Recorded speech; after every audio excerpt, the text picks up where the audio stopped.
देखिए, आज धार की भोजशाला में आकर मैं बहुत भावनाओं से सराबोर हो गया।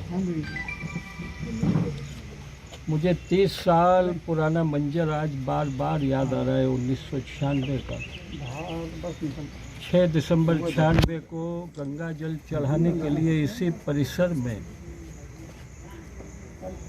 संगीनों ने, लाठियों ने, घुड़सवार पुलिस ने हमको रोककर जेल में डाल दिया था। जैसे अयोध्या में सत्य की जीत हुई 500 साल के संघर्ष के बाद, न्यायपालिका की दहलीज पर अयोध्या के बाद सनातनियों की अस्मिता की ये दूसरी बड़ी जीत मानता हूँ भोजशाला को।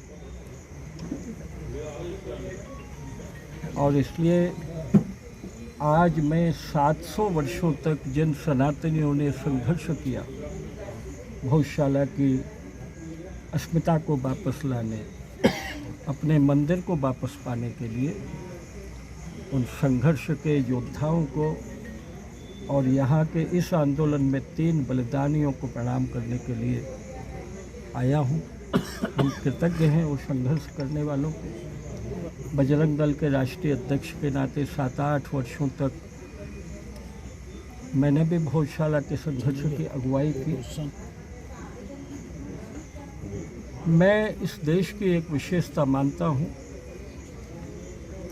सनातनी उदार हो सकते हैं लेकिन उन्होंने अपने आस्था के केंद्रों के खंडहरों को भी परिक्रमा लगाने से वंचित नहीं किया। लगातार परिक्रमा करते रहे, अयोध्या के ढांचे की परिक्रमा करते रहे, भोजशाला परिसर के लिए प्रतिज्ञा लेते रहे। और इसी का परिणाम है कि आज भोजशाला के सत्य को सत्य माना गया है।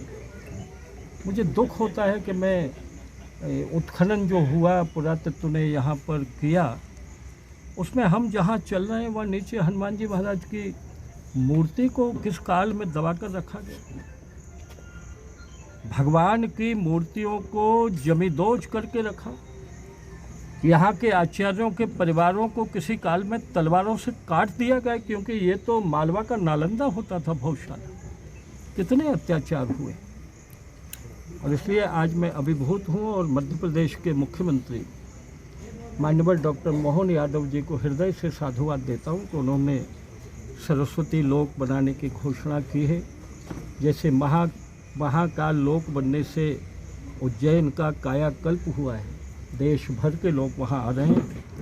ये धार की भोजशाला का जब सरस्वती लोक के रूप में पूरा पुनरुद्धार होने वाला है, तो धार में भी पूरे भारत और पूरे संसार के लोग आएंगे।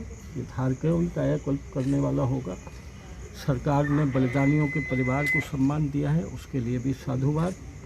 और भगवती बाग देवी से प्रार्थना कि आप जो लंदन में विराजी हैं, जल्दी कृपा करके आप भारत पधारें। और ऐसा भविष्य में होगा, ऐसा मुझे लगता है। क्या प्रयास किए जा रहे हैं मूर्ति वापस लाने के? नहीं, मैं अधिकृत नहीं हूँ ये कहने के लिए, लेकिन